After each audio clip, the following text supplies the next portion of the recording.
Well, hola people, konnichiwa. Back again bersama Selvian di channelnya Kudetek. Kali ini kita bakal nge-review laptop yang cukup istimewa. Kalian udah lihat nih, udah rapih banget pakai jas ya kan? Oke. Ini merupakan laptop dengan prosesor Intel Core Ultra series pertama yang datang ke studio Kudetek. Dan ini adalah Asus ZenBook 14 OLED UX 3405M yang tersedia dalam 3 SKU bre. Mulai dari yang pakai Intel Core Ultra 5125H, yang kedua pakai Core Ultra 7155H, dan yang ketiga pakai Core Ultra 7155H juga, tapi layarnya touchscreen bre. Adapun unit tes kita kali ini yang paling basic ya, dengan rentan harga berkisar 16 jutaan. Buat kelasan Ultrabook di kisaran harga 16 jutaan, apakah laptop ini bisa jadi pilihan kalian atau malah kalian bakal milih brand buah-buahan?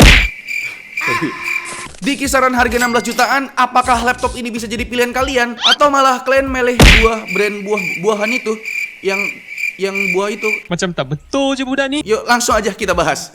ZenBook series merupakan lini Ultrabook premiumnya dari Asus. Tentu bahasa desain dan build quality jadi concern utama mereka. Kita bahas sedikit dari sisi desainnya ya. Ada dua opsi warna buat laptop ini bre. Ada yang foggy silver dan powder blue seperti unit tes kita kali ini. Di sisi back covernya ada beberapa list yang ngebentuk siluet huruf A berhasil kasih kesan mewah bre. Ditambah dengan material magnesium dan aluminium, bikin tampilan back cover ini makin berasa premium. Oh iya, di pojok kiri bawah ada emboss Asus ZenBook yang cukup kecil. Harusnya nggak terlalu mendistraksi lah ya bre. Karena pakai perpaduan magnesium dan aluminium, wajar aja laptop ini selain tipis dan juga enteng, ketebalannya tuh cuma 1,5 cm doang, dengan bobot 1,2 kg doang. Poin ini merupakan nilai jual utama buat target pasar yang kebanyakan kalangan pembisnis dengan mobilitas yang cukup tinggi. Ya digigit pergi ke kafe gitu kan, digigit pergi ke pabrik gitu kan. Dan walaupun bodi laptop ini super tipis, port HDMI-nya masih full size loh, bukan yang mini atau micro HDMI. Jadi nggak perlu lagi mikirin converter. Masih di frame bagian kanan, selain ada port HDMI, ada juga satu port jack combo audio dan 2 port Thunderbolt 4. Sedangkan di frame kiri cuma ada satu buah port USB 3.2 Type A sendirian. Sebuah Ultrabook emang identik dengan estetikanya, tapi ternyata laptop ini udah lolos pengujian military grade loh. Nggak kalah ya kan sama Asus TUF seriesnya mereka. Gokil emang ya. Mengingat bodi laptop ini yang super tipis, maka wajar nggak ada Ethernet port. Tapi tenang aja bre, sebagai pengganti Ethernet port, laptop ini udah disematkan Wi-Fi 6E dan juga Bluetooth-nya yang udah versi yang cukup terbaru, yaitu Bluetooth 5.3. Kalau soal layar, laptop ini sih juara di kelasnya ya. Hinge atau engselnya itu bisa dibuka sampai 180 derajat, rata dengan bodi, dan bisa dibuka sama satu tangan doang lagi. Ukuran layarnya tuh 14 inci, pakai panel Asus Lumina OLED dengan resolusi 3K 2880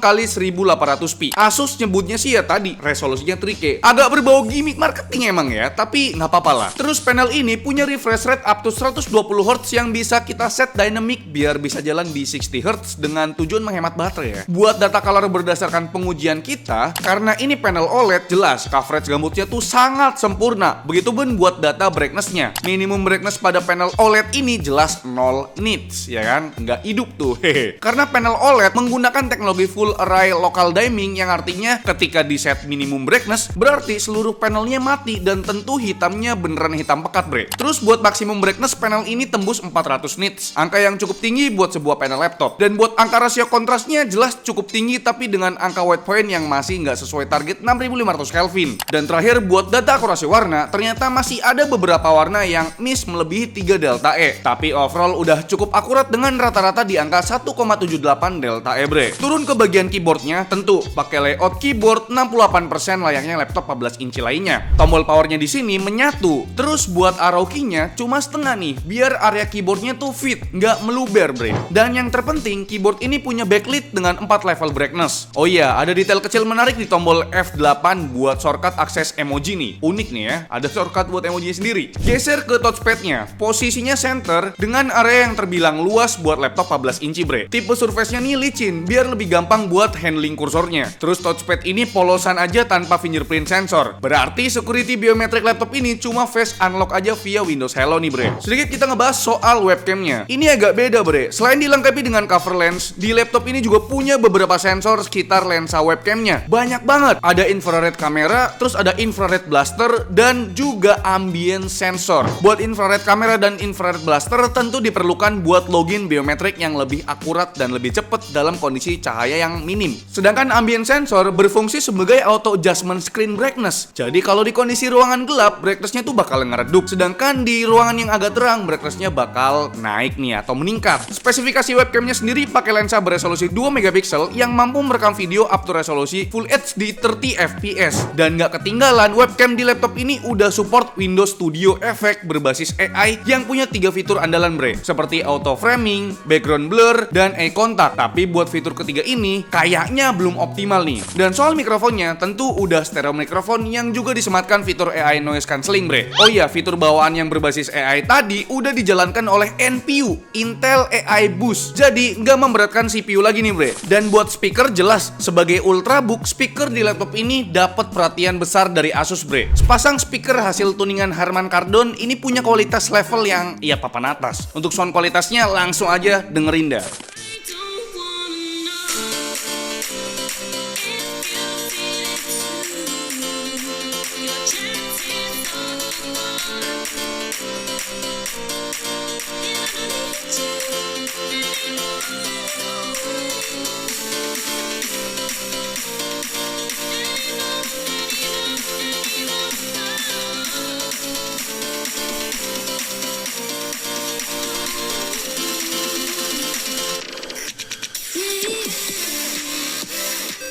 Oke, sekarang kita bahas spesifikasi laptop ini lebih dalam bre. Laptop ini pakai prosesor terbaru dari Intel, yaitu Intel Core Ultra series berbasis Meteor Lake. Seperti yang kita mention di awal, unit kita tuh merupakan SKU yang paling basic, pakai Intel Core Ultra 5125H yang punya 14 core 18 threads. Konfigurasi core-nya tuh terbagi jadi 4 P-core dan juga 10 E-cores bre. Lebih banyak E-core-nya ya. Prosesor ini tuh punya clock speed up to 4,5 GHz dengan rentan TDP 28 watt sampai paling mentok di 115 watt bre. Tapi yang paling menarik dari prosesor ini, selain nama yang berubah, iGPU yang disematkan juga semakin canggih nih. Bukan lagi pakai Intel Iris, melainkan udah pakai Intel Arc. Seperti yang kita tahu, Intel tuh lebih dulu ngerilis Intel Arc berbasis GPU desktop. Tentu sebagai pendatang baru, sangat berat bagi Intel buat bersaing di pasar yang udah dikuasai duo hijau dan merah selama bertahun-tahun bre. Mungkin dengan menyampaikan Intel Arc ke dalam prosesornya Intel, developer driver GPU-nya Intel bakal lebih optimal dalam ngedevelop driver GPU-nya. Soalnya seperti yang kita tahu bre, seoke-okenya sebuah GPU, kalau drivernya ampas, ya bakal susah bersaing di pasaran gitu loh. Adapun Intel Arc yang ada pada Core Ultra 5125H ini punya clock speed up to 2,2 GHz yang sanggup menampilkan display up to resolusinya 8K 60Hz. Tapi yang terpenting, iGPU ini udah support codec masa depan yaitu encoder AFV1 dan juga udah support ray tracing nih. Selain punya iGPU baru, Intel Core Ultra series juga udah mulai concern terhadap perkembangan AI dengan menyampaikan teknologi NPU Intel AI Boost. Sebagai gambaran, tadi udah kita mention beberapa task yang bisa dijalankan oleh Intel AI Boost ini bre. Buat RAM atau memorinya tentu udah pakai platform DDR5, tapi sayangnya tipe memori yang dipakai adalah LPDDR5X berkapasitas 16 GB dual channel. Jadi RAM-nya tuh nggak bisa di-upgrade sama sekali bre. Begitupun buat storage-nya. Pada board laptop ini tuh cuma tersedia satu buah slot M.2 NVMe SSD yang udah terisi satu SSD berkapasitas 1 TB dengan interface PCIe Gen 4 dengan transfer speed yang tengah-tengah lah ya. Speed rate-nya di angka 4800 Mbps, sedangkan speed rate-nya di angka 3400 Mbps. Pembahasan selanjutnya mengenai baterainya nih ya. Poin ini bisa jadi penentu calon pembeli nih ya kan. Sebab kebanyakan user ultrabook itu menginginkan laptop dengan ketahanan baterai di atas rata-rata. Tentu laptop ini udah ngejawab buat kebutuhan tersebut. Berbekal baterai berkapasitas 75 Wh dan standarisasi Intel Evo, laptop ini diklaim punya baterai life up to 15 jam. Tentu ini ada syarat dan ketentuannya bre. Berdasarkan pengujian kita pakai metode streaming YouTube 1080p di brightness level dan volume level 30%. Lalu buat mode baterainya di best efficiency dan refresh rate-nya kita set di 120Hz. Baterai laptop ini dari 100% ke 20% mampu bertahan kurang lebih 8 jam. Tentu klaim dari Asus jadi masuk akal karena metode mereka pakai PC Mark modern Office yang tentu loadnya lebih ringan ketimbang streaming YouTube 1080p. Buat pengisian dayanya berbekal adapter 65 watt dengan interface USB Type-C, Asus ngeklaim bisa ngisi 60% baterai dalam waktu 49 menit. Tapi menurut pengujian kami, dari 6% ke 99% 99% butuh waktu kisaran 2 jam kurang. Tapi ingat, di tiap pengujian charger, kami biarkan laptopnya dalam kondisi menyala idle, bre. Mungkin ini alasan kenapa hasil pengetesan kita nggak secepat klaimnya dari Asus. Buat cooling system di laptop ini tentu nggak sekompleks laptop gaming ya. Soalnya kan perlu ngejar bobot dan desain yang super tipis dan ringan, bre. Memang terlihat cukup sederhana, bre. Cuma berupa satu buah heat pipe yang cukup lebar dan satu buah fan yang cukup besar juga nih. Airflow pada laptop ini meliputi intake dari sisi bawah yang grillnya tuh cukup lebar dan 2 titik area exhaust yang pembuangan panasnya diarahkan ke sisi kiri dan sisi belakang deket engsel laptop ini, bre. Dan sekarang kita masuk ke pembahasan performa laptop ini. Kita mulai dari performa sintetis si Intel Core Ultra 5125H-nya. Kita ada 2 metode pengujian ya, yaitu dengan charger dan tanpa di charger nih. Di 2 pengujian itu, baterai modenya tuh kita set di base performance ya. Pada pengujian Cinebench R15, selisih performa single core-nya tuh cuma 15%. Sedangkan selisih performa multicore-nya pada kondisi dengan charger unggul hingga 30%. Dan lanjut di Cinebench R20, kali ini baik performa single core ataupun multicore-nya sama-sama berbeda hingga 33% antara dengan charger dan tanpa charger. Lumayan juga ya selisihnya ya kan.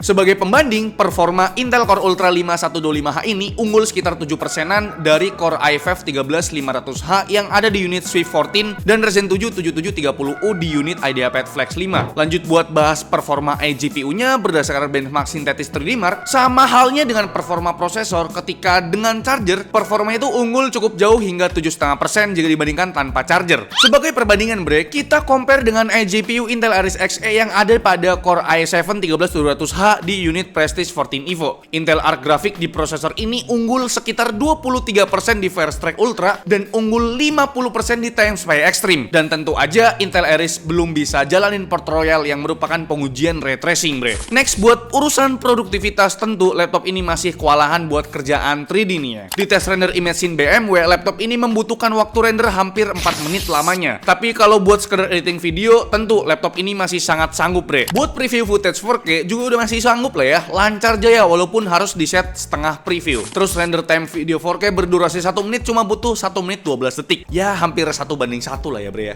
Sedangkan buat render time video 1080p cuma butuh waktu 18 detik aja. Gokil emangnya Intel Arc ini buat editing video. Dan nggak ketinggalan kita icip-icip tipis-tipis nih ya buat gaming juga, bre ya kan. Ada 5 game aja nih ya. Mulai dari game Forza Horizon 4, kalau main di preset Full HD medium masih kewalahan nih ya, nggak nembus 40-an FPS. Sedangkan kalau resolusinya diturunin ke 720p masih bisa dapat 60 FPS, bre. Kalau buat main game GTA 5 di resolusi 1200p, rata kiri nih ya masih dapat 64 FPS. Sedangkan 3 game sisanya merupakan game kompetitif seperti Dota 2, CS2 yang pakai preset rata kiri di 1200p masih dapat average-nya tuh di kisaran 60 FPS. Dan game terakhir ada Valorant yang kita mainkan di resolusi native yaitu di 1800p atau resolusi layar ini rata kiri pastinya ternyata tuh hampir menyentuh 100 FPS nih buat rata-ratanya. Lumayan oke nih ya performanya kalau sekedar buat gaming tipis-tipis ngisi waktu luang lah ya kan. Dan soal suhu, kita ada tes dalam beberapa kondisi nih ya. Mulai dari kondisi idle, suhu prosesornya tuh terjaga di kisaran 44 derajat Celcius dengan TDP hanya 3 watt aja. Sedangkan di kondisi saat work simulation PC Mark 10, suhunya itu sangat fluktuatif antara 60 sampai 90 derajat Celcius. Begitupun buat TDP-nya yang juga fluktuatif tergantung workload-nya antara 6 sampai 36 watt. Kalau buat gaming, suhunya tuh terlihat lebih stabil di kisaran 75 derajat Celcius dengan TDP yang juga lumayan cukup stabil di kisaran 20 watt. Sedangkan pas kita cek full load-nya di multicore test Cinebench R23, ternyata suhu dan TDP-nya tuh nggak jauh beda ya sama pas penggunaan gaming. Kalau buat suhu pada permukaan, kita coba tes work simulation di PC Mark 10. Di area refresh dan touchpad-nya tuh adem ayem di kisaran 32 derajat. Sedangkan di area keyboard rata-ratanya tuh di kisaran 37 derajat, tapi ada yang lumayan hangat sampai 41 derajat nih, bre. Dan hotspot atau titik terpanasnya tuh ada di area kiri atas yang emang ada cooling system di balik ini nih. Dan kira-kira itu dia, bre, ulasan atau review dari kami mengenai Asus ZenBook 14 OLED nih ya. Sekarang kita ngomongin kesimpulannya nih. Pertama kita ngomongin soal nilai plusnya. Ya udah jelas layarnya OLED ya kan. Ini Asus selalu ngasih layar OLED buat ZenBook-nya. Ini mantul banget. Baterainya awet, webcamnya dilengkapi shield cover dan punya IR kamera, IR blaster ya kan. Jadi untuk security-nya tuh udah kayak iPhone gitu ya kan, pakai Face ID gitu kan. Performa eGPU-nya tuh meningkat cukup jauh dari generasi sebelumnya karena udah pakai Intel Arc, bre. Ini platform terbarunya Intel gitu loh. Tapi tetap aja ada nilai minusnya. Jumlah port tuh agak minim ya, nggak ada opsi login biometrik via fingerprint scanner. Tapi menurut aku sih itu udah bisa dimaafkan lah dengan yang adanya namanya face proses unlock gitu kan. Dan untuk harganya sendiri di angka Rp16.999.000. Apakah bisa menarik calon pembeli di pasar Ultrabook? Ya cobalah diskusi di kolom komentar, bre. Like video ini kalau kalian suka, dislike kalau saya jelek, dan jangan lupa untuk tekan tombol subscribe yang warna merah kalau misalkan kalian belum subscribe channel ini, bre. Saya Alfian selaku host di channel mengucapkan terima kasih. Sampai jumpa di video selanjutnya. Bye bye.